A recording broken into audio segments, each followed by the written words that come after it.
The Bell Witch. As a forewarning to all who wish to continue listening, know that what I'm about to tell you is a true story. Denial will hold no comfort for you, and in this case, ignorance is most certainly bliss.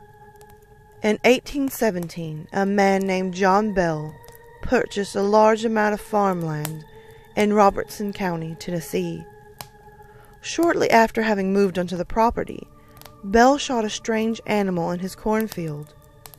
He described it as having the head of a rabbit and the body of a dog. The occurrences baffled local doctors, as such a thing should even be possible. As time passed, the family began to hear gnawing, hacking, and knocking noises coming from outside the house. Eventually, the noises came inside, with no apparent source of the sounds. And it wasn't long, and tremors began to shake the property, an event that seemed impossible to men of science. After a while, faint whispers began to haunt the family, growing ever louder over time. They haunted the Bell family and anyone who came to visit, scaring most people away before they even reached the house. After a while, John Bell decided he had had enough. He called in a priest to try to cleanse the land. This was a grave mistake. The spirit laughed at the holy man's attempts to stop it and turned violent. Tables and chairs were thrown at him, even as he held the crucifix in holy water. How could this be? What manner of monster was this? The priest survived, but received 6 stitches and many broken bones. Whatever the priest had done seemed to enrage the dark presence. It made frequent attacks on the family, whether by controlling inanimate objects or by striking them with unseen force. At all times, however, the family knew they were not safe. As one can imagine, word of these events traveled quickly. Many visited the farm to see if there really were voices and tremors, but left quickly upon experiencing either. One brave skeptic chose to stay the night and was welcomed to the guest room in the house. As he was falling asleep, he claimed to have felt a strange presence crawl up next to him in the bed.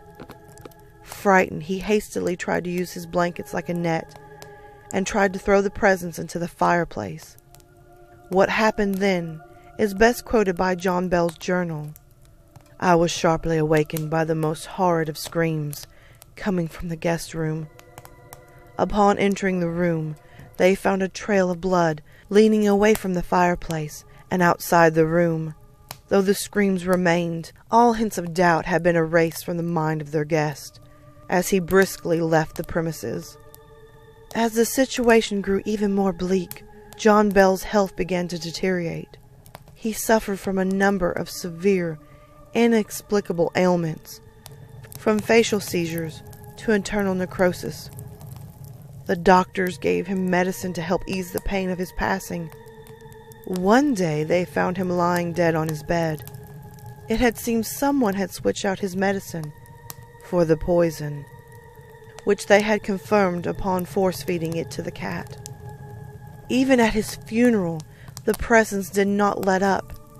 It mocked the family, laughing at them and making snide remarks like, "I fixed him." Even to this day, John Bell is the only obituary classified as murder by a ghost. It is said that if you go to the property today, you can still feel a dark, malicious presence, though it is significantly tamer today than it once was. So what was it about John Bell that made him a target? He was a seemingly normal man, with a seemingly normal family, yet for some reason, the presence haunted him to his death. Why did it go through so much effort just to torment and kill one man? And worst of it all, what's to stop it from happening again?